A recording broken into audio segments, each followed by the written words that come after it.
سبحان من لبس المجد وتكرم به، فسبحان من تصبيهه سكن للقلوب. الحمد لله المتفرد بالكمالات وحده،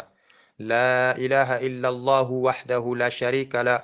له الحكم وله الملك وإليه يرجع الأمر كله. أحمده تعالى وأشكره على ما أنعم علينا بنعمة الإسلام والتوحيد، ثم الصلاة والسلام الأتمان الأكملان على حبيبي وقرة عيني محمد المعصوم القلب النقي التقي السليم، وعلى آله وصحبه أجمعين إلى أن يرث الله الأرض ومن عليها. فيا إخواني وأخواتي الكرام، فقلنا نعلم أن الآيات والأحاديث الدالة على الفضل الاستغفار، ولكن قليل منا جرب ذلك فوجد أثره في حياته. وفي هذا الموضوع إن شاء الله نريد أن نجمع أكبر قدر ممكن من المواقف التي حصلت بسبب الاستغفار، من حصول الرزق أو فرج هم أو تحقيق أمنية أو غير ذلك، لتكون حافظا لنا على ملازمة الاستغفار لنسعد في الدنيا والآخرة. طيب أما الله سبحانه وتعالى تنو مسام تويكو على فلانتي مسامنا مسايا دفني أمي الله تنو سبحانه وتعالى مسامنك أيرت تنو قرآن كونو يرو بلا دني كونو. سبحان الذي بيده الملك وهو على كل شيء قدير. الحمد لله الذي خلق السماوات والأرض في 6 أيام. الحمد لله الذي خلق السماوات والأرض وجعل الظلمات والنور. أمي على تنو مسامي رك عير تنو الحمد لله رب العالمين الرحمن الرحيم على كعير تنو سورة وكنو سورة من كاشيا هذا دين تسكبا من بمدنا. أمي مسا تنو كلا تنو نلا كوسي أما ka tano lila taloni min yɛrɛ ni ala yɛrɛ ka kan min ka bɔ adamaden hakili ma. An bɛ ala subhanahu wa ta'ala tanoni la tanoni min ka bɔ adamaden ka kolɔ ma. An bɛ ala subhanahu wa ta'ala saniya min adamaden tɛ se min jate la, min yɛrɛ ni ala y'a yɛrɛ ka kan adamaden seko tɛ min na, adamaden fanga tɛ se min na. Subhanahu wa ta'ala amma yushrikun. O tɛmɛnen kɔfɛ an bɛ masa ala subhanahu wa ta'ala deli a y'a salatu nɛma ni salamu kisi a b'o kana kiden kan, kiden min tɔ Muhammad sallallahu alaihi wasallam, kiden min ka fisa, kiden min nafa ka bon, kiden min tɔnɔ ka bon, kiden min ɲɔgɔn na, kiden min ɲɔgɔn tɛ na la, kiden min yeli a yeli ɲala o a la kɔrɔ miiri o a bɛɛ lajɛlen ka fisa ka tɛmɛ danfɛn bɛɛ lajɛlen ta ka ala subhanahu wa ta'ala ka dunya kɔnɔ. O kiden min tɔ Muhammad an kanu tɛ, an ɲa ɲɛnasumabɔbaga, an dusukun mafabaga n'a ye Muhammadu ye. Muhammadu, ala ka Muhammadu min seniya k'a latanga ka bɔ shirikuya ma, k'a latanga ka bɔ kafiriya ma, k'a latanga ka bɔ josɔ ma, k'a latanga ka bɔ ala sɔsɔ bɛɛ lajɛlen ma ala yɛrɛ la dunya kɔnɔ. O masaw ala, an b'a ɲinile ala fɛ, y'a kɛ i la nɛɛma ani la kisi y'o k'i la kiden ka kiden min tɔgɔ Muhammad sallallahu alaihi wasallam. O tɛmɛnen kɔfɛ an b'a ɲinina alaw fɛ a y'an na tanga an na fɔta a nana kɛta bɛɛ lajɛlen na k'an bɔ seitana laini tɔɔrɔya ma, seitana dangaden min yɔrɔ ma jɛnyani bɛ ka bɔ ala subhanahu wa ta'ala ka nɛɛma kelenkelenna bɛɛ lajɛlen na, seitana min kɛla a yɛrɛ jugu ye ka ba fana ka kɛ ala subhanahu wa ta'ala ka dannifɛn jugu ye, ka kɛ a yɛrɛ jugu ye, ka ala subhanahu wa ta'ala ka kɛ ala jugu ye, ka kɛ ala subhanahu wa ta'ala ka dannifɛn jugu ye. Seitana min kɛla premier ennemi déclaré contre Allah subhanahu wa ta'ala, dannifɛn fɔlɔ min k'a yɛrɛ déclaré k'ale ye ala jugu le ye, k'a yɛrɛ déclaré k'a ye adamadenw jugu le ye, k'a yɛrɛ déclaré k'a t'a yɛrɛ la hɛrɛ fɛ, a tɛ mɔgɔ wɛrɛ fɛnɛ na hɛrɛ fɛ. Hasidi le ale ye a yɛrɛ contre la, hasidi le a ye fana dannifɛn tɔw contre la. An b'a ɲinina alaw fɛ a ye hinɛ an na, ka makari an ma, ka yafa an ma, ka an na saniya, ka an yɔrɔ majanya ka bɔ sitanaw la, an na fɔta a n'an na kɛta bɛɛ lajɛlen na. N baden cɛmaw, n baden musomaw, ne bɛ foli di aw ma nin kuma bɛɛ lajɛlen kɔfɛ n'a ye foli senima ye, a tahiyat من عند الله مباركة طيبة أفضل من العطر وأجمل من العطر وأفضل من العطر وأحلى من العطر وأزكى من العطر ألا وهي السلام والسلام عليكم ورحمة الله وبركاته. ما على الدليل ala ka nɛma silamu kisi silamu nɛma n'a ye asalamu aleykum nin kɔnɔ k'o kɛ ne ni alu bɛɛ lajɛlen kan ala m'o kɛla. n badi silamaw nin tɛmɛnen kɔfɛ ne bɛ aw fo foli bɛ bɔ aw bademacɛ la min tɔgɔ ye yusuf bɛrite min sigilen bɛ angola jamana ka luwanda. an b'aw fo nin siti ninnu kan siti barakama ninnu bɛɛ lajɛlen kan ala ta diɲɛ kɔnɔ an kumakan bɛ taa siti fɛn fɛn kan an na foli b'a mɔgɔ bɛɛ lajɛlen ye an na foli b'a siti kan mɔgɔ bɛɛ lajɛlen ye an na dugawu b'a bɛɛ lajɛlen ye wa an natanin bɛ aw fɛnɛ na dugawu fɛ ala m'an bɛɛ lajɛlen jurumiw yafala ala ma an haminankow la nɔgɔyala bibarakatillahi sɔlla ala muhammad. n bademacɛ n bademamuso n kanuɲɔgɔn bɛɛ lajɛlen an dunɲɔgɔn bɛɛ an fa n'an ba n'an kɔrɔw an bɛ fɛ ka kuma mun de kan bi o ye koba dɔ le ye ko min n'adamaden n'i nɔgɔla i b'i ko ni safunɛ min ye n'i y'a fa ni nɔgɔla i bɛna ko ni safunɛ min ye fɛn min n'a ma la fani nɔgɔ min kan o tɛ ko la ka gbɛ fɛn min n'a ma la fasikolo min kan o tɛ fasikolo o tɛ ko ka gbɛ fɛn min n'a ma don kɔnɔbara kɔnɔ kɔnɔbara o tɛ fa la fɛn min n'i ma k'i min ji rɔ i tɛ wasa ji lɔ i tɛ bɔ ji lɔgɔ la o fɛn ye mun de ye o le k'i yɛrɛ madiya ala la k'i yɛrɛ makari don ala la k'i yɛrɛ maji ala ye ka yafa deli ala fɛ k'i yɛrɛ lakɔse ala ma wa anibu ila rabbikum wa aslimu la a y'a yɛrɛ maji ala ye a y'a makari don ala la k'i yɛrɛ hinɛ don ala la k'i yɛrɛ madiya ala la k'i yɛrɛ madiya ala la k'i yɛrɛ madiya ala la o mawudubaw ala ta diɲɛ kɔnɔ o bɛ bɔ kuma min kɔnɔ n'a bɛ fɔ a ma ko istighfaru ka yafa deli ala fɛ ka yira ala la ja ala ele ala yɛrɛ le ni ala y'a ka kan ne ye la jɔ ni julumitɔ le ye n bara julumin kɛ su fɛ n bara julumin kɛ tile fɛ n bara julumin min kɛ san kɔnɔ n ye julumin min kɛla lɛri kɔnɔ n ye julumin min kɛla miniti kɔnɔ n ye min kɛla segɔni kɔnɔ a kasiya a dana timina n bara lɔn n yɛrɛ sɔnna n bara n yɛrɛ maji ile ala ye n bɛ yafa ɲinina ile ala fɛ n bara nimisa fɔna n ka min kɛ n bara nimisa fɛnɔ n ka min fɔ amadu silamaw a bɛ fɔla o le ma ko istighfaru yafa ɲini ala fɛ a bɛ par exemple misaliya bolo ma i taara ka taa mɔgɔ dɔ tɔɲɔ a tigi k'a yira i la ko i bɛna n tɔɲɔ walima mɔgɔ wɛrɛ nana fɔ i bɛna fɛ karisa tɔɲɔ walima ele yɛrɛ hakili ka i yɛrɛ ye k'i bɛna fɛ karisa tɔɲɔ i kɛli i ka o tigi tɔɲɔ fɛn min na n'a y'a sɔrɔ i k'a tigi la nafolo le détourner k'a la nafolo ta ka wala segin a ma k'a yafa deli a fɛ walima n'a y'a sɔrɔ i k'a bolofɛn nɔ tiɲɛ k'a bolofɛnw ɲɔgɔn san ka wari d'a ma ka b'a ka yafa deli a fɛ n'a y'a sɔrɔ i k'a tɔgɔ le tiɲɛ ka b'a fɔ fa karisa ne le k'i tɔgɔ tiɲɛ n k'i mankulu tiɲɛ i kɔfɛ wa n bara n'an yɛrɛ lasegin ma ye yafa n ma n tɛna ɲɔgɔn kɛla tugun n tɛna ɲɔgɔn fɔla tugun ye duɲɛ ma fo ka taa ka duniya ban ne tɛ i le juguya tuguni n t'i bolofɛn dɔ tiɲɛ tuguni n t'i tɔɲɔ tuguni n t'i kɔrɔfɔ tuguni n t'i mankutu tiɲɛ tuguni amadu silamaw a fɔla wele ma ko yafadeli dɔ ɲuman o yafadeli kɛɲa ɲuman min ye n'o donna adamaden ni a tigi ala cɛ ala ko bonya dɔw bɛ yen a bɛ o kɛ i le dannifɛn tɔgɔ ɲɛ i la bonya i la yɛrɛmaji o sababu la i la deli o sababu la i la yafa ɲini o sababu la o yafa deli min ye mɔgɔ o mɔgɔ ni k'i yɛrɛ bonya ala ma o ka i ban o yafa deli o kɛla k'i yɛrɛ bonya ala ma ka bɔ o yɛrɛmajigiw ma k'i yɛrɛ bonya ala ma ka bɔ yɛrɛla kɔsegew ma ka taa ala subhanahu wa ta'ala ma ala ko k'ale la jangata wajibiyala olu tigi ma innal ladhina yastakbiruna an ibadati sayadkhuluna jahannama dakhirin mɔgɔ o mɔgɔ ni k'i yɛrɛ bonya ka bɔ ala ko fɔ ma ka bɔ ala bato ma ka bɔ yafa ɲini ma ala ye ko ala subhanahu wa ta'ala a b'i dɔgɔya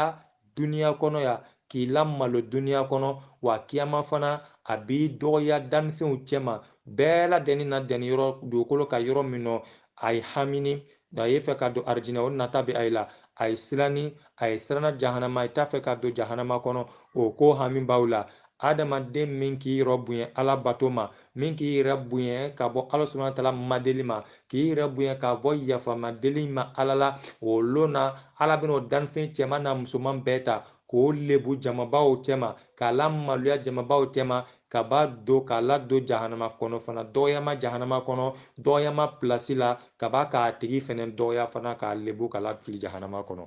donc ala k'o le fɔ kuranna kɔnɔ ala ma ne ni alu bɛɛ lajɛlen kisila k'an tanga k'an bɔ yɛrɛ bonya ma ala deli ma k'an tanga k'an bɔ yɛrɛ bonya ma yafa ɲini ma ala ye ne badenmaw n badenmacɛw n badenmamusow n bɛ min yira an bɛɛ lajɛlen na n'an ye fɛ an ye ala ka dunya sɔrɔ n'an ye fɛ an ye ala ka daraja sɔrɔ n'an ye fɛ an ye ala ka kɔrɔta sɔrɔ an ye jurumi minnu kɛla an y'an yɛrɛ lakɔse ka taa ala ma ka bɔ jurumi minnu na a nana sɛbɛnni dɔ kɔnɔ an kun mamadu ko sallallahu alaihi wasallam ko na an n'u a dannifɛn minnu ye dugukolo kan n'a tun ka sɔrɔ an n'u bɛɛ lajɛlen an si tɛ jurumikɛla an bɛɛ lajɛlen ala sɔsɔba tɛ an nɔ ko alahu subahanahu wa taala tun b'an bɛɛ lajɛlen bɔ ye ka na ni dannifɛn gbɛrɛw ye minnu bɛ jurumi kɛ ka b'a ka jurumi yafa ɲini ala subahanahu wa taala fɛ ala fana bɛ olu jurumi yafa k'o diɲɛnakow k'i ye a ye diɲɛnako k'a ye ka b'a ka i ladon arijinɛ kɔnɔ n badenmacɛ n balimamuso astagfirulayi fɔli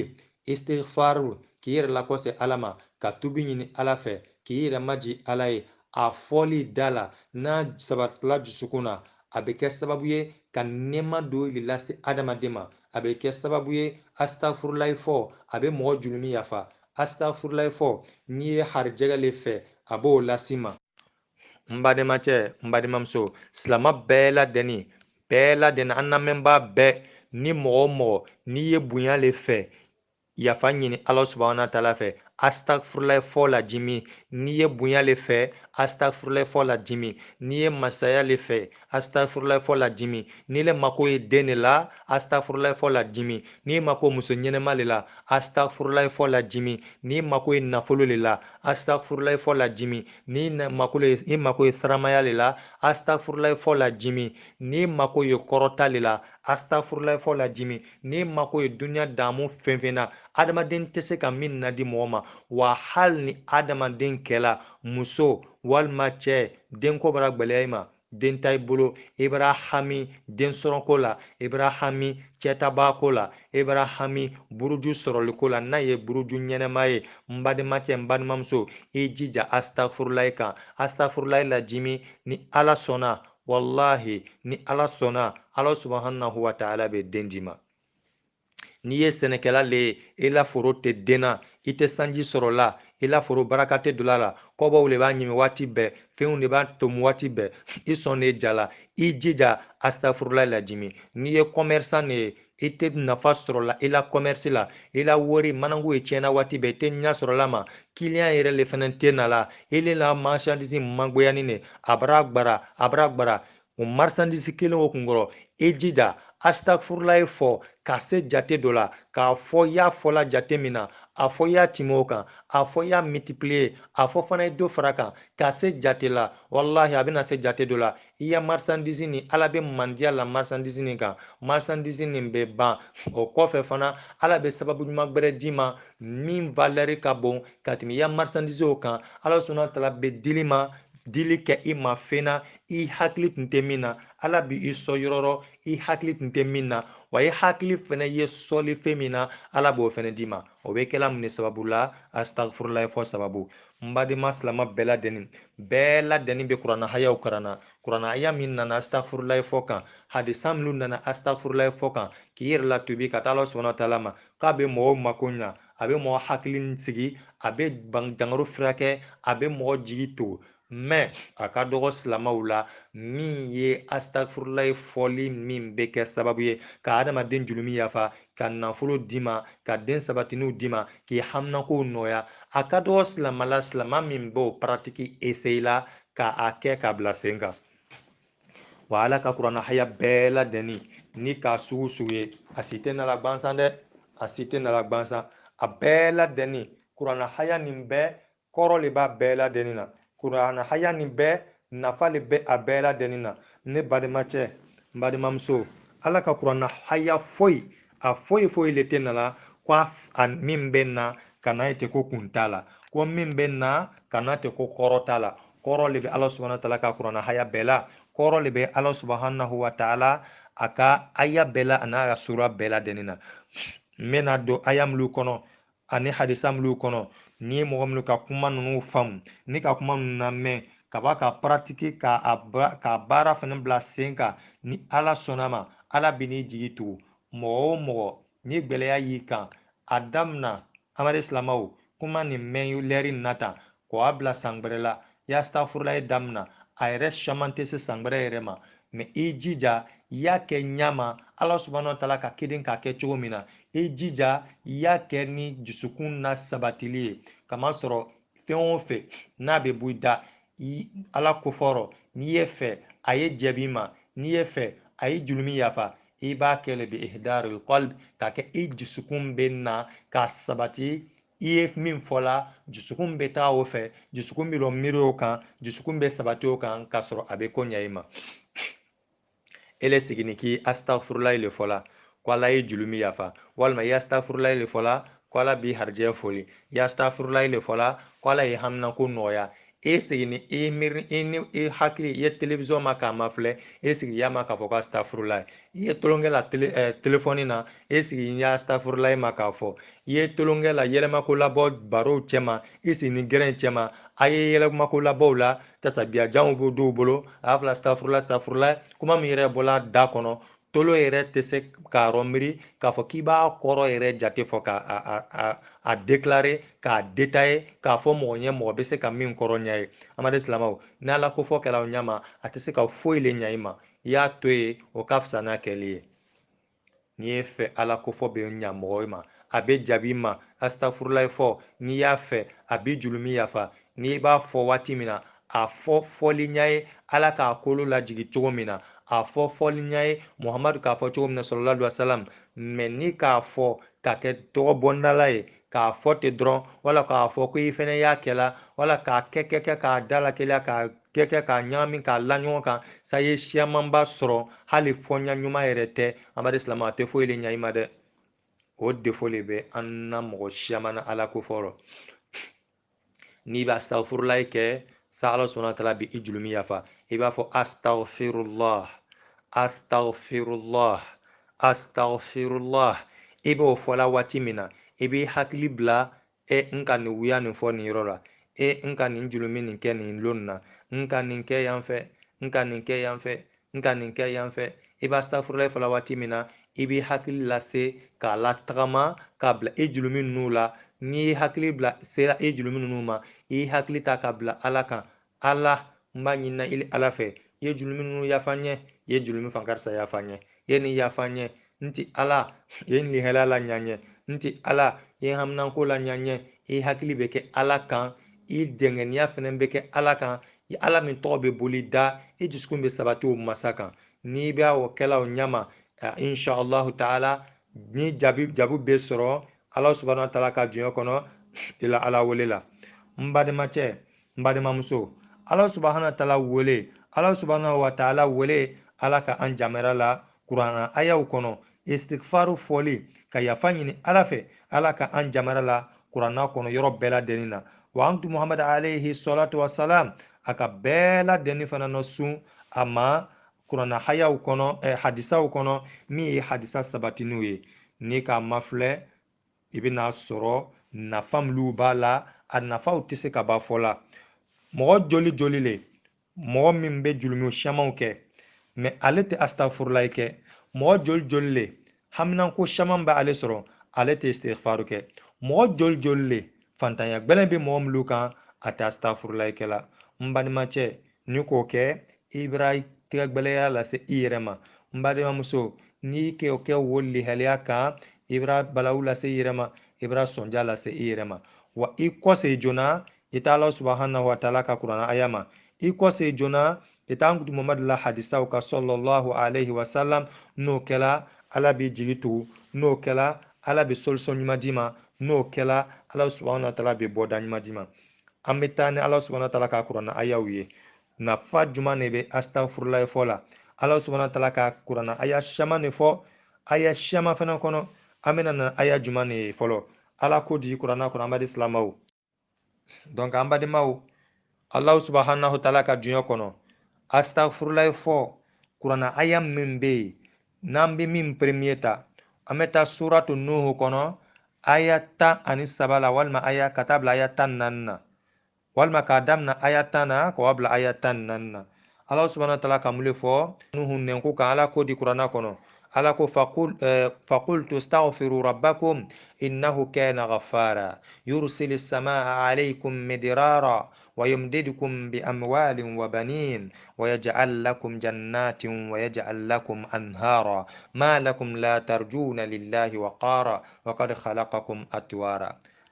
سيدنا نوح كودي على مويما كونكو أيينتي على nko na mo nye ngo ay astaghfirullah fo ay yafa nyinile ala fe ka astaghfirullah shaman fo ko sababu la ile ala bina ay julmu yafa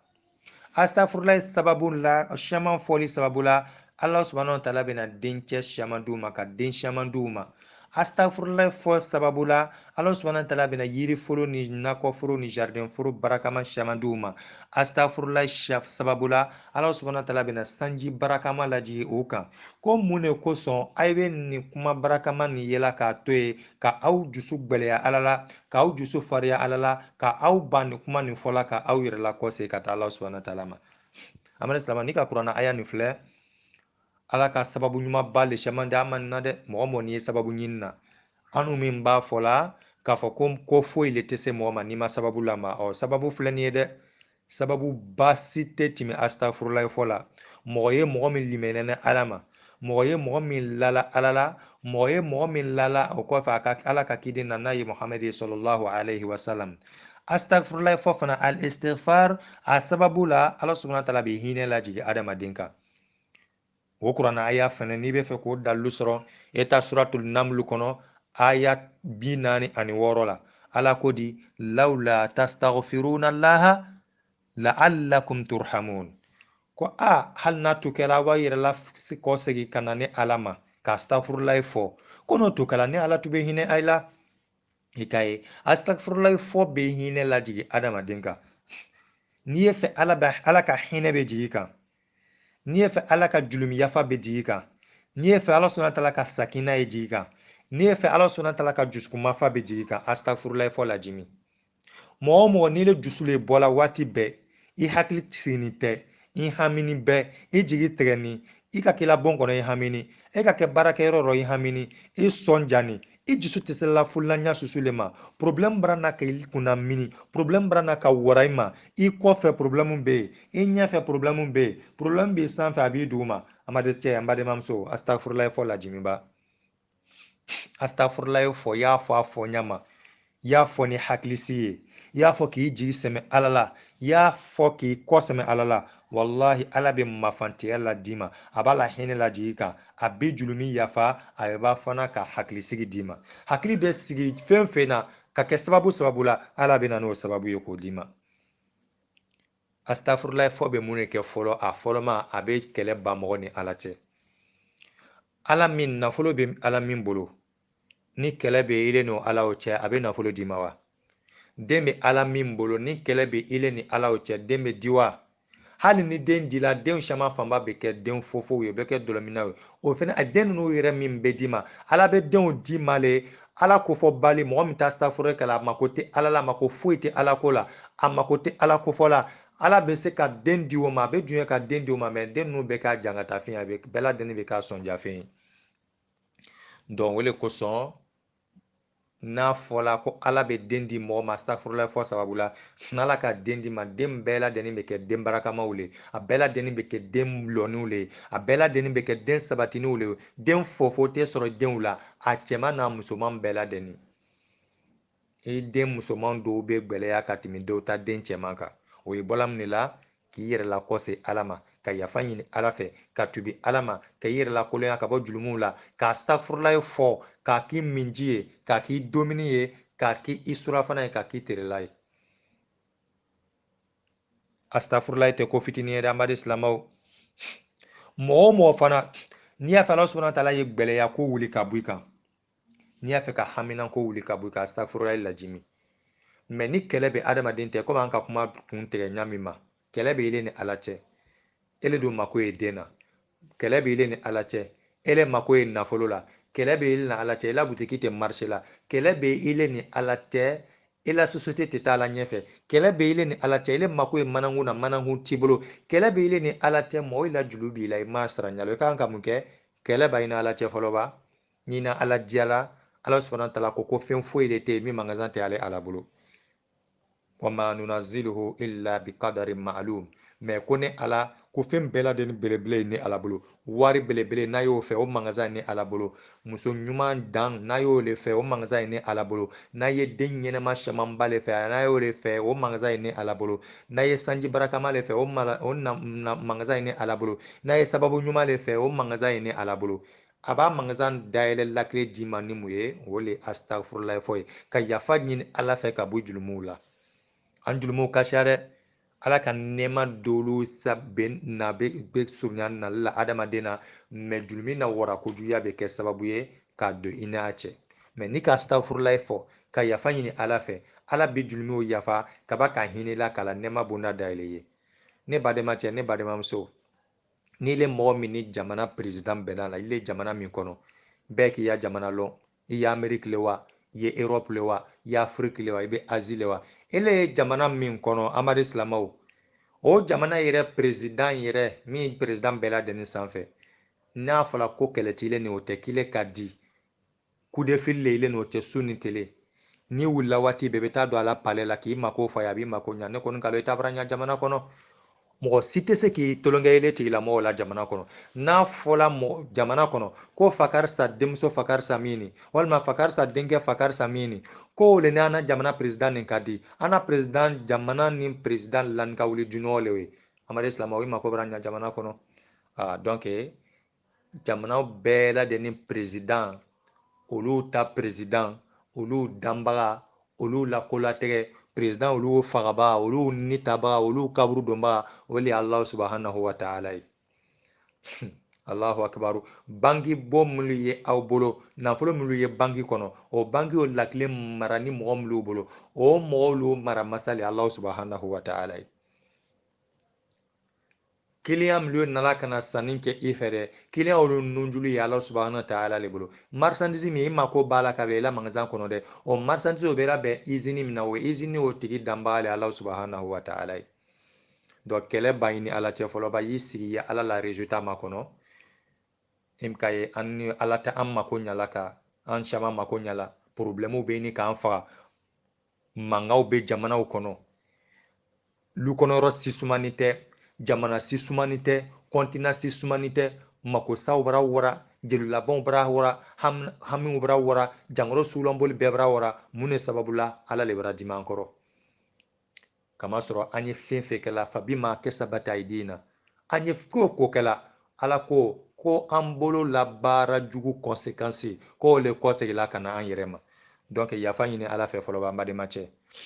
yafa ɲini ala fɛ ba n badenmamuso i y'i sigi ba y'i la denko kɔma filɛ i sigi i la nafoloko kɔma filɛ i sigi i ye mandiya min ɲinina i y'a kɔma filɛ i ni ala diyaba o bɛ diya di diya bɛ kɛ mun ye a sababuba dɔ le istigifari fɔ ye a b'i jurumuw la ni mɔgɔ min fɛ ala sɔnna tala ye haminanko gbɛlɛn wuli ka bɔ i kan ala sɔnna tala ye degunko dɔ wuli ka bɔ i kan degun min bara bɛ ka bila i kan ka kɛ komi i ye buteli le kɔnɔ n'i y'a fɛ ala y'i sama k'i bɔ buteliw kɔnɔ i ka kan ka mun kɛ ta an kutu mamadu la hadisa ma filɛ sallallahu alaihi wasallam hadisa min na kala abu dawuda kɔnɔ nimero 1714 na taa ma filɛ ahmadu fɛnɛ kɔnɔ fil musannad ye taa ma filɛ o kɔnɔ amadu silamaw a nimero 200 nimero 1000 walima nimero 249 na ani o ɲɔgɔn wɛrɛw taa filɛ an kutu mamadu ko dile sallallahu alaihi wasallam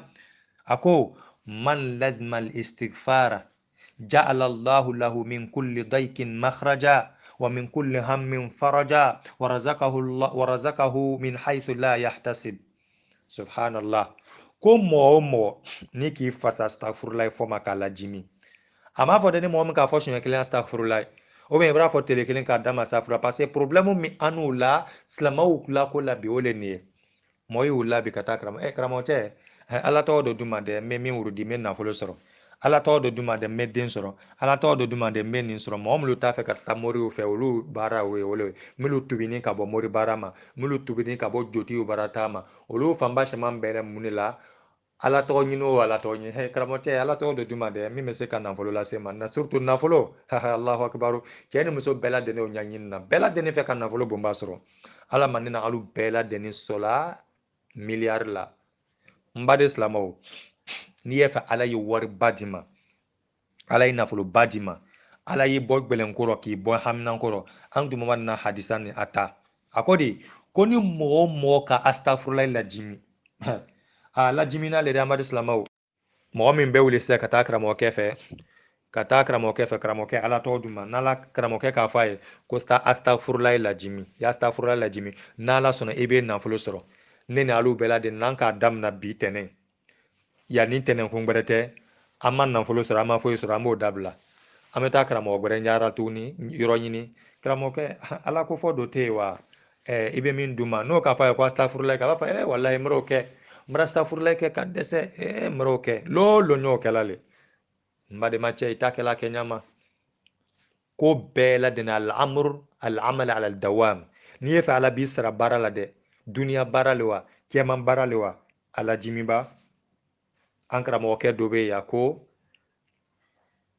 allahu akbar a ko cɛ dɔ bɛ yen ko cɛ o a ka ala subhanahu wa ta'ala wele ni a tɔgɔ ye a tun bɛ ala welela a bɛ ala welela ka ala wele ka ala wele a bɛ ala welela ni ala tɔgɔ min ye k'a ka sanji 40 de kɛ ala subhanahu wa ta'ala ala dugawu ma jaabi subhanallah ni mɔgɔ min ka ala wele bi ka astafurulayi caman kɛ bi ka karo kelen kɛ ale ma ko ɲɛ ale yɛrɛ t'a miiri la tun astafurulayi peut-être n b'a kɛ min kɛ la c'est que ko min nana n ye ko min ɲini na peut-être ni ka o tɛ ne la peut-être ala ye n jurumi de yafa ala bɛna n jurumi de yafa a sababu la ou bien ala ye fɛ ala bɛna fɛn min d'u ma peut-être ala bɛna d'u ma arijinɛ kɔnɔ o bɛɛ le kɛla mɔgɔ kɔni tɛ ala welela ka perdre o tɛ kɛla mɔgɔ tɛ perdre la ala welela n'ala m'a d'i ma duniya kɔnɔ yan kiyama ala subhanahu wa ta'ala b'a résultat d'i ma donc perdre tɛ ala wele rɔ amadu silamɛw cɛ nin ka san 40 kɛ mais san 40 ye dafala waati min na a bɛ ala welela a ye ala welela a ye ala welela ala ka mun kɛ a ye a tun bɛ ala wele min kɛla o ala wele o sababu a sigiɲɔgɔn bɛɛ lajɛlen ka ala tano a kɛrɛfɛ quartier kɔnɔmɔgɔw bɛɛ ka ala tano cɛ ni sababu la kuma tɛ ala yɛrɛ ka ko min kɛ cɛ yɛrɛ ɲɛ kuma tɛ o yɛrɛ ma ni quartier kɔnɔmɔgɔw bɛɛ k'a fɔ ko alihamudulilayi ile sababu la alihamudulilayi fɔ ni ile min sababu la ile yɛrɛ min di ni ile yɛrɛ ma a fɔ mɔgɔ bɛ se o la kali mɔgɔ ɲɛ donc ala ma ne na alu bɛɛ lajɛlen julumi yafa la o le kosɔn an tun la hadisa ni an ye hadisa na min berebere kɛ ko man lazimal istighfara ko ni mɔgɔ min ka astafurulayi lajimi a lajimina le dɛ k'a daminɛ bi kɔrɔ k'a bila o tɛ dɛ mara karo kelen k'a la ma résultat ye o ko tɛ a sɛbɛn ka ala yɛrɛ hali karo kelen yɛrɛ ala b'i mako ɲa wallahi o sɛbɛn ala ye hali karo 2 ala b'i mako ɲa hali lɔkun kelen ala b'i mako ɲa hali tele kelen ala b'i mako ɲa cɛ dɔ mako ɲana amadu silamɛw astafurulayi fɔ sababu la su kelen pe kɔnɔ k'a mako ɲa astafurulayi fɔ sababu la su kelen pe kɔnɔ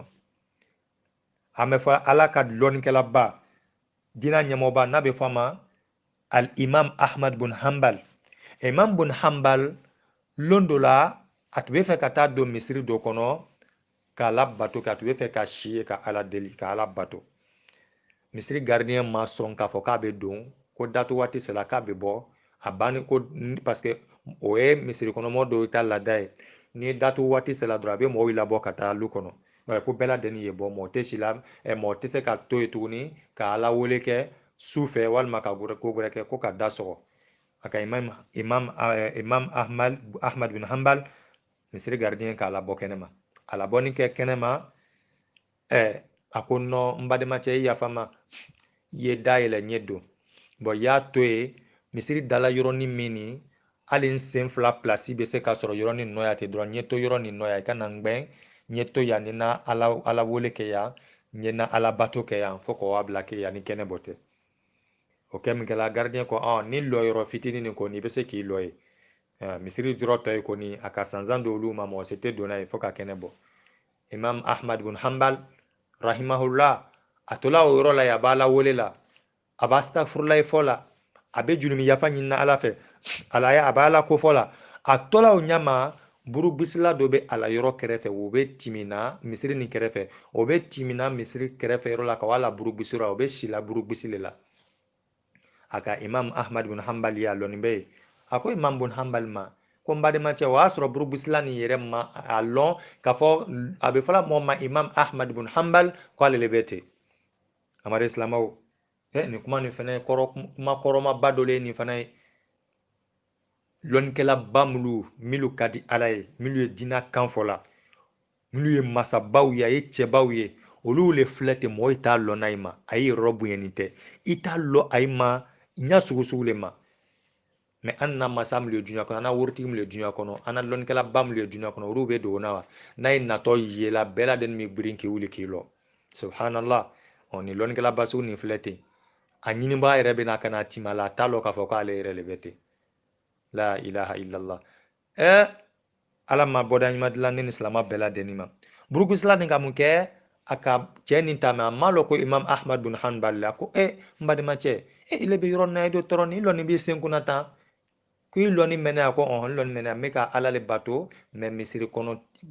gardien a ma sɔn ye don fo misiri kɔnɔ place min bolo n bolo ye place min dilan ma n bolo yan hali n yɛrɛ tɛ se ka n sigi sigili yɔrɔ tɛ n bolo yan fo lɔli dɔrɔn mɛ n bɛ na ala ko fɔ kɛ nin yɔrɔ la yan burubusila ko a ye ko n'i sɔnna i tun bɛ se ka taa ne fɛ place bɛ n bolo ye i bɛ se k'i teliya ala ko fɔ kɛ fo ka taa bila kɛnɛbɔ la a ko wa mara sɔn a k'i bila burubusila kɔ a taa la burubusila k'a lasigi a la boulangerie kɔnɔ cɛ bɛ a la burubusi la a bɛ burubusi la a bɛ astagfirulahi fɔ la a ye burubusi la astagfirulahi fɔ la astagfirullah astagfirullah astagfirullahi alazim alladhi la ilaha illa huwa alhayyu alqayyum wa atubu ilayhi a b'olu fɔla k'a fɔ fo kana bila kɛnɛbɔ la imam bin ahmad bin hanbal kɛnɛbɔ min kɛla a ka burubusi la a ka sira dira a fɛ k'a bɛ na taa kamasɔrɔ a ka ala bato nin bɛɛ lajɛlen kɛ burubusi yɔrɔ nin kɔnɔ mɛ a tun tɛ foyi mɛn na burubusi cɛ nin da fo astagfirulahi gansan fo ka kɛnɛ bɔ an tɔw bɛ taa an na baarakɛyɔrɔw la ka misiki bila la min kɛ n'an b'an si ɲɛnaw la an bɛ dɔnkanw bila la an b'an si ɲɛnaw la an bɛ Bob Marley kasɛtiw bila la ka Alpha Blondy kasɛtiw bila la burubusila nin bɛ a la su si ɲɛnɛ la k'a yɛrɛ la su ɲɛnɛmaya ni astagfirulahi fɔ le ye subhanallah ala ma limaniya dilannen ni alu bɛɛ lajɛlen ma imam bin hanbal a ka sira demande cɛ fɛ a taatɔ la a ko a ɲɛna ko n b'a fɛ ka taga ala ta duɲɔ kɔnɔ i ka n bonya sufɛ kosɛbɛ n bɛ fɛ ka taga ye yafa ma n'a sɔrɔ n k'i tɔɔrɔ mɛ n bɛ fɛ k'i ma ɲininka ele burubusila n ka kabananko don i la ko la ko k'a ta ne donna i fɛ lɛri min na fo kana bila lɛri na i tɛ foyi la astagfirulahi fɔ kɔ mɛ ko astagfirulahi min ne ko i ka nafa jumɛn de sɔrɔ a la ka mun ko le ɲa i ɲɛ burubusila ko ne tɛ se a ma a bɛɛ lajɛlen ɲɛfɔli ɲɛna ko n tɛ se ka bɛɛ ɲɛfɔ ɲɛna mɛ ko n bɛ se ka min kɔni kelen fɔ ɲɛna astagfirulahi fɔ nin sababu la ko foyi le tɛ yen ne ka min ɲini ala fɛ astagfirulahi fɔ sababu la n'ala ma min kɛ ne ye ko fɔ ko kelen pe k'ala ma o le kɛ ɲɛ fɔlɔ mɛ ko n kɔni lana la ala bɛna kɛ ɲɛ inshallahu taala k'ala b'a kɛ ɲɛ kamasɔrɔ ko n bɛ min ka k'a fɔ ko lahiri le dini ala subhanahu wa taala bolo ni mɔgɔ min b'a ka k'a kɛ ɲɛ ma ala b'i mako ɲɛ i ye wa an tuma la hadisaw fana k'a yira ni mɔgɔ min b'a kɛla ko ala b'i haminako nɔgɔya i ye k'i bɔ i gbɛrɛnkow la donc ko imam ahmad bin hanbal ko o ye ko fasɔn jumɛn de ye ko kelen jumɛn de ala ma min k'i la ye burubusila ko a ye ko ne filɛ nin ye ko ne jarabi ni ala ka diinɛ ɲɛmɔgɔba dɔ de la n jarabi ni ala ka diinɛ ɲɛmɔgɔba dɔ la ala ka n tɛ ba lɔnnikɛlaba ala ɲɛsilanɲɛmaaba mɛ ko n m'a ye n ɲɛ la fɔlɔ ne bɛ astagfirullah fɔ nin bɛɛ kɛla ala bɛna ne ma ko caman ɲa astagfirullah fɔ nin sababu la n ye miirila fɛn fɛn ma mɛ n ma ɲinina ala fɛ ko ala ye ne ɲɛ seereya o lɔnnikɛlaw kan a ko k'o lɔnnikɛlaw tɔgɔ di k'a tɔgɔ le ko imam ahmad bin hanbal ko hali bi ne ma o le ye n ɲɛ la fɔlɔ astagfirullah fɔ nin kɔni sen fɛ ala ma ko kelen min kɛ ne ye fɔlɔ k'o le ye imam bin hanbal ko allahu akbar o mademacɛ ala bɛ laduwawu minɛ ye ko bɔn ko ne min ye ɲɛkɔrɔ nin ko ne le imam bin ahmad bin hanbal ye ko imam ahmad bin hanbal ala ma o min ye latɛ i ma fɔlɔ i la astagfirullah fɔ kɔnɔ ala ma ko kelen min k'i ɲɛ fɔlɔ ko cɛ min si n'i fɛ fo ka kɛnɛ bɔ ko ale le imam ahmad bin hanbal ye dɛ ko ne le nin cɛ kasila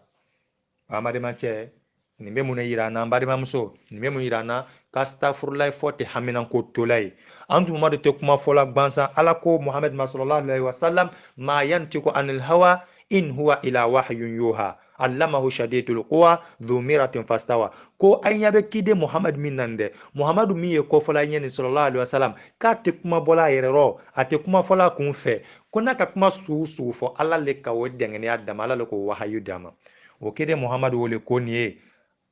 a bɛ abu dawuda kɔnɔ a hadisa sabani fana amadu silamaw ahmadu k'a lasaha a la musanadu kɔnɔ amadu silamaw ko de ko mɔgɔ mɔgɔ man lazimal istighfara ko ni mɔgɔ min ka astaghfirullah fɔ la jimi ko ala subhanahu wa ta'ala ja'ala allahu lahu min kulli daykin makhraja ko gbɛnɛn ko degu ko sugu sugu k'ala bɛ bɔda juma di ma o degun ko bɛɛ la degun ko ile min ka i la foyer kɔnɔ i y'a fɛ i la furu ye kɛ i bolo ɲa min ma i y'a fɛ i ni cɛ ye bɛn a rɔ ɲa min ma i y'a fɛ i ni muso ye bɛn a rɔ ɲa min ma i y'a fɛ i ye nafolo sɔrɔ cogo min na i y'a fɛ i ye haminanko nɔgɔya cogo min na i y'a fɛ ala ye julumi yafa ɲa min ma i y'a fɛ ala ye arijinɛ di ma ɲa min ma n'i ka astafurula lajɛmi o dego ko bɛɛ ladeni n'a sɔnja ko n'a mantɔrɔ bɛɛ k'ala b'i bɔ o bɛɛ ladeni na an dun mamadu ma ko kelen fɔ dɛ a ko le min kulli daykin makhraja ko degun ko sugu bɛɛ ladeni k'ala bɛ bɔ da ɲuman di ma a bɛɛ ladeni na i ye kaso le la wa mɔgɔ lajulu le la wa bana le la wa haminanko min la a bɛɛ ladeni degun ko le ko n'a bɛ gbuli adamaden kan n'i m'i bɔ ɲan la rɔ a bɛ fɔ nin bɛɛ ladeni de ma ko degun ko wa ko ala ko ni mɔgɔ min ka astafurula lajimi k'ala bɛ bɔ da ɲuman di ma degun ko bɛɛ ladeni na dɛ an tun ma d'aw ma ka mun de fɛnɛ fɔ k'a lakuma kan ko wa min kulli hammin faraja ko haminanko bɛɛ ladeni fana k'ala subhanahu wa ta'ala bɛ bɔ da o bɛɛ ladeni na nɔgɔya i ɲɛ subhanallah a ma d'aw fɛnɛ ma da ka mun de lakuma kan ko warazakahu min haythu la yahtasib ko ala b'i harijɛgɛ fana yɔrɔ i hakili tɛ yɔrɔ min na cɛ min tun b'a la ɲina ko imam ahmad bin hanbal ale y'o ye a hakili tun b'a la k'a bɛna ala bɛna ale harijɛgɛ imam ahmad bin hanbal la a yɛrɛ la bon a bɛna o yeli ala bɛna o latigɛ ale ma a yɛrɛ la burukisi bon kɔnɔ wa k'a fɔ ale ni o bɛ si ɲɔgɔn fɛ fo ka kɛnɛ bɔ cɛw hakili tun t'o la bɔn donc k'ala b'i harijɛgɛ sugu sugu n'i b'a ɲinina ala b'a bɛɛ ladeni d'i ma o ɲale ma k'a sɔrɔ i hakili tɛ a bɔ yɔrɔ la yɔrɔ min na a bɛ bɔ yen ka d'i ma la ilaha illallah n balimacɛ n balimamuso ni ka a filɛ fana astafurulayi fana ala ko fɔ a bɛ kɛ sababu ye fana ka ala subhanahu wa ta'ala ka dɛmɛ nase adamaden ma wa k'i kani don ala yɛrɛ fana na wa n'i kani donna ala la o ile mako ɲani ne ye mɔgɔ o mɔgɔ n'i goyala ala ɲɛ wallahi mako bɛra sa e ma a sɛbɛnna hadisa dɔ kɔnɔ ko mɔgɔ o mɔgɔ ni k'i yɛrɛ masurunya ala la ni nafilaw ye ani ala ka nafilaw ye k'o lajimi ka b'a ka ala la faridaw kɛ ka ala jɛnankow kɛ ka yafa ɲini ala fɛ ko mun de bɛ kɛ ala subhanahu wa ta'ala ko a b'i kanu ko n'ala k'i kanu ko ala subhanahu wa ta'ala bɛ kɛ i yeli ɲa ye i ye yeli kɛla i ɲa min na k'a bɛ kɛ i bolo ye i ye minɛli kɛla i bolo min na a bɛ kɛ i sen ye i ye taamala i sen min na ala bɛ k'i mɛnni tolo ye i ye mɛnni kɛla i tolo min na amadu silamɛw o kɛla ɲa jumɛn de ma n'ala k'i yeli ɲa ye ele ɲa tɛ taa la juguman ye la tuguni ala b'i ɲa suwazi k'i ɲa rɔ bɛn k'a bila sawaba le ma i ɲa bɛ ala subhanahu wa ta'ala bato ko kuranama filɛ hadisa ala kofɔ ye ele ɲa b'o yɔrɔ gwanza le yɔrɔ ɲini n'ala k'i tɛgɛ i bolo ye i ye fɛn min na i bolo min na haramun tɛ don ele tɛgɛ kɔnɔ ala bɛ halala gwansan siyaman naani na k'a bila i tɛgɛ kɔnɔ wa i bolo fɛnɛ tɛ mala haramun na ele bolo bɛ tuse halala la waati bɛɛ n'ala kɛla i tagama sen ye ele sen tɛ taamana tuguni ka taa haramu yɔrɔ rɔ wa i sen fɛnɛ t'i sama k'i t'i bila yɔrɔ rɔ i bɛ nimisa yɔrɔ min tagali la donc ala ka adamaden kanu k'a bɛ kɛ ten a tɛ dan o ma dɛ alababa fana k'a fɔ mɛlɛkɛw ɲinɛ mɛlɛkɛw n ka fakari sa kani a y'a kani fakari mɛlɛkɛ 127 mɛlɛkɛ bɛɛ lajɛlen fɛnɛ b'i kanu wa ni mɛlɛkɛw k'i kanu ala k'i kanu amadu silamɛw ko sugu jumɛn de ye tugun n'a ye degunko ye n'a ye makaritɔko ye n'a ye fantanya ye n'a ye kɔnɔrɔfili ye n'a ye bana ni fɛn ye ala t'i bɔ ko min na donc ala ma ne ni alu bɛɛ ladɛnni kani donna ala la o bɛ kɛ baara min sababu la ala m'o nɔgɔya ne ni alu bɛɛ ladɛnni bon ni k'a filɛ ibn majaha k'a lakali a ko di kan jumɛn ko sallallahu alaihi wasallam ko ana ma'a abdi ma dhakarani wa taharrakat bi shafatahu shafatahu ko ni ala allahu akbar ko ala subhanahu wa ta'ala ana ma abdi ko ni ala faranin bɛ na jɔn kan ma dhakarani ma damani na jɔn bɛ ni ala ko fɔla wa taharrakat bi shafatahu ka dagolo fila bɛ la dɔn la ni ala ko fɔ sababu la i b'a fɔ min kɛ astaghfirullah astaghfirullah ou i b'a fɔ min kɛ subhanallah subhanallah subhanallah ou i b'a fɔ min kɛ allahumma salli wa sallim ala nabi wa salatu wa salam ala rasulillah allahumma salli wa sallim ala abdika wa rasulika muhammad wa ala alihi wa sahbihi ajma'in i b'a fɔ min kɛ la ilaha illallah la ilaha illallah ou i b'a fɔ min kɛ la ilaha illallah muhammadur rasulullah wa atubu ila allah i b'olu min fɔ la amadu silamɛw i da la maga min kɛla o ye ko ala subhanahu wa ta'ala bɛ fara i kan ala b'i fara i kan c'est à dire ala b'i kanu ala bara don i la ko la déjà ala bara k'i la kɔrɔ donc hali n'a danna o ma o ka kan ka adamaden mako ɲa ni k'a filɛ fana amadu silamɛw mɔgɔ o mɔgɔ fana i ka kan k'i bato i ka kan k'i yɛrɛ ton fana an tun ma taga sira la sallallahu alaihi wasallam ni ka Bukhari filɛ a nana Bukhari fana kɔnɔ di an tun ma ko sallallahu alaihi wasallam a ko wallahi inni la astaghfirullah wa atubu ilayhi fil yawm akthara min 70 marra he ko wallahi ko ne Muhammadu marankeli alala he amare islamo astaghfirullah fote ko fitini ye anu la jatla ko fitini ye wole ko sama ko fene te nyala mbolo no to wallahi mo kala jimi wallahi ala bi mako nyaye imaye an tuma wadi kuma kan filɛ hadisan na rawa Bukhari ka hadisan na kali yana an tuma wadi kuma na kala kamun ke aki kalile ko wallahi ko maran kel alala ko ne Muhammadu astaghfirullah fola kan yɛrɛ la kɔse ala ma tele kɔnɔ fɔli la min kasiya ka tɛmɛ siɲɛ 70 kan ma a bɛ ta ka kɛnɛ bɔ ka kɛnɛ be ka karo bɔ ka karo ban ka tele bɔ ka tele be ka san bɔ ka san ban ne na alu do te astaghfirullah fɔ tele kɔnɔ siɲɛ 10 la ilaha illallah kede Muhammad filɛ nin ko tele ale bɛ astaghfirullah fɔ min kɛ a b'a yɛrɛ la kɔsegi min kɛ ka taa ala ma astaghfirullahil azim alladhi la ilaha illa huwa alhayyu alqayyum wa atubu ilayhi wa astaghfirullah fɔ kɛɲa ɲuman ba do fɛnɛ ye ko ne Muhammad bɛ astaghfirullah fɔ min kɛ k'an yɛrɛ la kɔsegi ala ma tele kɔnɔ a ma fɔ dɛ san kɔnɔ a ma fɔ karo kɔnɔ ko tele kɔnɔ n b'a kɛ min kɛ k'o kasiya ka tɛmɛ siɲɛ 70 kan ni Muhammad ka kɛ sallallahu alaihi wasallam kasiya ka tɛmɛ siɲɛ 70 anu kan ka kɛ di anu min julu min ka bon problème kɛ ni kan anu min bɛɛ lajɛlen na lamini amadu silamɛw amadu silamɛw astaghfirullah fɔ fana a bɛ kunnadiya lase adamaden ma duniya a bɛ nɛɛma lase adamaden ma duniya a bɛ ba fana k'i mako ɲa kiyama n'i y'o dalilu filɛ dalilu fɛ taa suratul hud kɔnɔ aya 3 la ye ala k'a fɔ di ala ko istaghfiru rabbakum thumma tubu ilayhi yumati'ukum mata'an hasana ko ya astaghfirullah fɔ ka caya aya yɛrɛ la kɔsegi ala ma ka tubi ka taa ala ma ko n'o kɛla ko ni ala subhanahu wa ta'ala bɛ dagamu di aw ma dagamu na min ye dagamu ɲɛnɛma ye dagamu kelen ma fɔ ala bolo dɛ n'a y'a sɔrɔ muso ko dagamu ka di ile mɔgɔ min astaghfirullah caman fɔ ni den dagamu le ka di ile astaghfirullah caman fɔ ele mako ye nafolo dagamu la o caman fɔ ele nako ye kɛnɛya la astaghfirullah caman fɔ amadu silamɛw ala jimi ala jimi ala jimi ala sɔnna tala bi joli min yafa kaba ka dagamu kow k'i ye kuranɛ aya filɛ nin kuranɛ aya kumakan ne tɛ suratul hud kɔnɔ aya 3 la amadu silamɛw ni ka taa a filɛ fana ni ka aya fana filɛ kuranɛ aya kɔnɔ fana ala ka mun de fɔ an ɲɛna fana astaghfirullah nafa fana na wo kuranɛ aya fana b'a yira k'a fɔ ko astaghfirullah fana bɛ jangata la wuli ka bɔ adamaden kan jangata duniya jangata le wa duniya gbalo le wa kiyama gbalo le wa kiyama jangata le wa ala b'a la wuli ka bɔ mɔgɔ ka astaghfirullah fɔli sababu la ala ko di kuranɛ kɔnɔ a ko wa ma kana allahu liyu'adhibahum wa anta fihim وما كان الله معذبهم وهم يستغفرون الله أكبر كن الله ne ala make few ka fɔ n bɛ mɔgɔ minnu jangata ko n ta ye jangata few ka Muhamadu te a ye cɛ ma ko n tɛ jangata labɛn aw kan balaw jigi tigɛ na jangata dugukolo firi minnu t'u kɛla manto tɔw la amadu silamɛw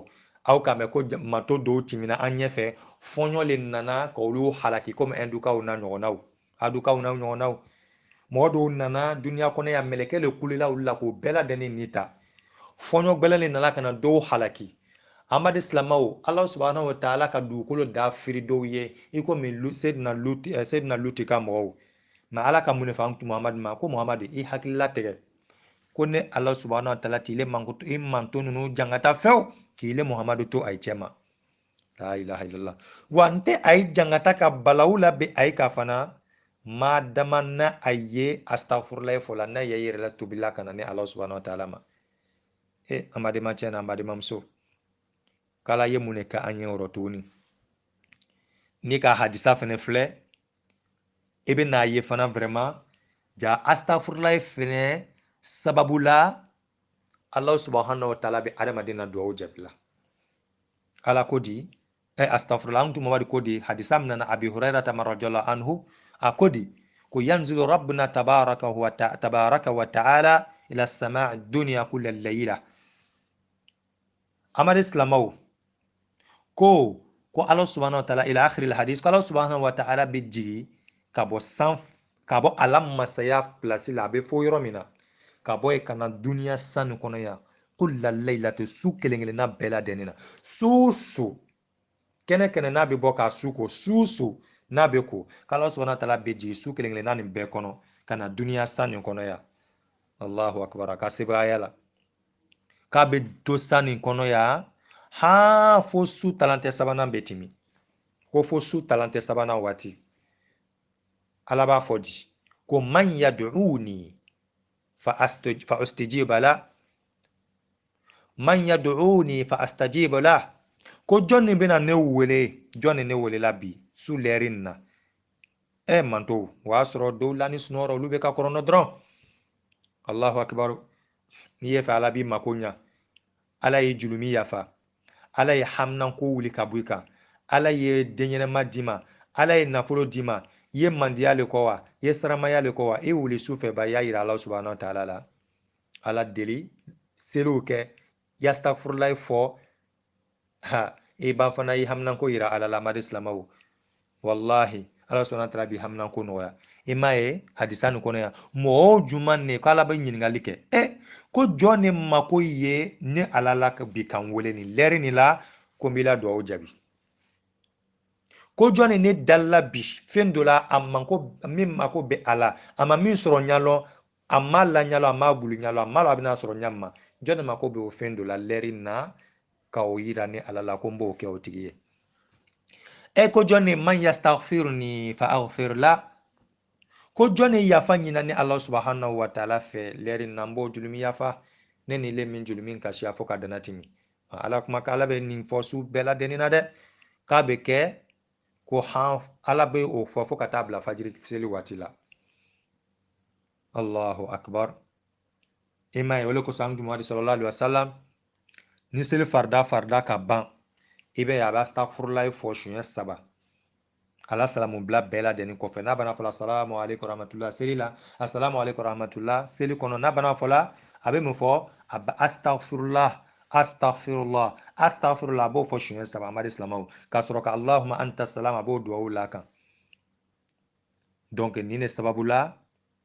ala ma an bela deni makola nyala ala ma bela deni julumi ya fala imaye duwa do fenen be abe fo duwa ma ko sayyidul istighfar riwayatul bukhari ka wala kali amadi islamaw wo duwa wo fana wole astaghfirullah ya fa madeli duwa bela deni no kuntiye adama de ko duwa wo fo Allah subhanahu wa ta'ala bi julumi yafa anana sabali do kono koni mu'min ka karan sufe amade islamaw koni salaw sufe kala subhanahu wa ta'ala bi fara argne do kan ni ka kara sogoma telefe na mu'min i salaw tele kono kala subhanahu wa ta'ala bi fara argne do kan donc c'est ça hal na danaw mawo o ka kan ka an bela denin ka ka o ke centre ye ko sira an bela denin chema o duwa we mune allahumma anta rabbi la ilaha illa anta nini astaghfirullah sayyidul istighfari astaghfirullah fo jafanyini do belo do no kuntigile tede allahumma anta rabbi la ilaha illa anta khalaqtani wa ana abduk wa ana ala ahdika wa wa'dika ma istata'tu a'udhu bika min sharri ma sana'tu أبوء لك بنعمتك علي وأبوء بذنبي فاغفر لي فإنه لا يغفر الذنوب إلا أنت الله أكبر alama anoyla ni na alu bela deni konti ala ile ala le netigi ile ala le kan dan ila joni ne ile la subhanahu wa ta'ala ka lahiri le kan mbe baraka la fena ikan jamar min nan se ko damari ala mbe tanga nyina ile ala fe ka bo fema mbolo ka min bara nka julumi mun ke nka ala soso min ke mbe yafa nyina ile ala fe ka bo toroyama ikana o julumi o ke conséquence ye ko la bene kan harje gbele ya o sababula walma kan mako sa o sababula walma kan tachi o sababula konti ala mbe yafa nyina ile Allah subhanahu wa ta'ala fe ka bon julumi bela denina nti ala yen julumi yafa fo ile tese kan ne julumi yafa ni le ala kelen pete amar islamau ala manina alu bela denin julumi yafa la ala manina alu bela denin julumi yafa ka hamnan ko noya anye ni ka mafle fana nana so yi hayni fana kono hadisam nala an abi bakr as-siddiq radiyallahu anhu أنه قال لرسول الله صلى الله عليه وسلم علمني دعاء أدعو به في الصلاة قال قل اللهم إني ظلمت نفسي ظلما كثيرا ولا يغفر الذنوب إلا أنت فاغفر لي مغفرة من عندك وارحمني إنك أنت الغفور الرحيم أمر الإسلام سيدنا أبو بكر الصديق رضي الله عنه أكان ينام دي ممر فكان دي ممر يدعو دو فاينا نا يدعو أبي الله دلي دعو منا andu mawade kamunda maka yafa dele duwa le diama ha yafa nyine ala fe ko fitintere amadi islamaw andu mawade ko ko fo ko allahumma inni zalamtu nafsi zulman kathira kunti ala wallahi mran lo yira sona nele ka julumi fakar sa ke nga julumi ka shaya allah julumi nun yafanye allah wala yaghfiru dhunuba illa ant wallahi fo itse kan julumi yafa file ala faghfir li maghfiratan min indik ala yen julumi yafa la kafara ile ala yerela warhamni inti ala hinna innaka antal ghafurur rahim ile ala julumi yafa baye ile hine yafa masai ha ala wa julumi yafa kabaka hine la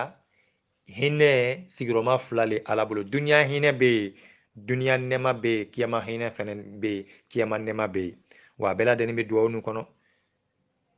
amade islamau ala manina alu bela deni julumi yafala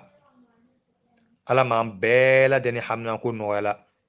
ala man bela deni korotala nasila ni yoronna amena bitan na loya ala man alu bela deni kala moye mo min be ala wele na dengena ni be ala wele ma ala subhanahu wa ta'ala be ajulumi fana yafa ka a hamna ko kai imaye asebela kitabu kono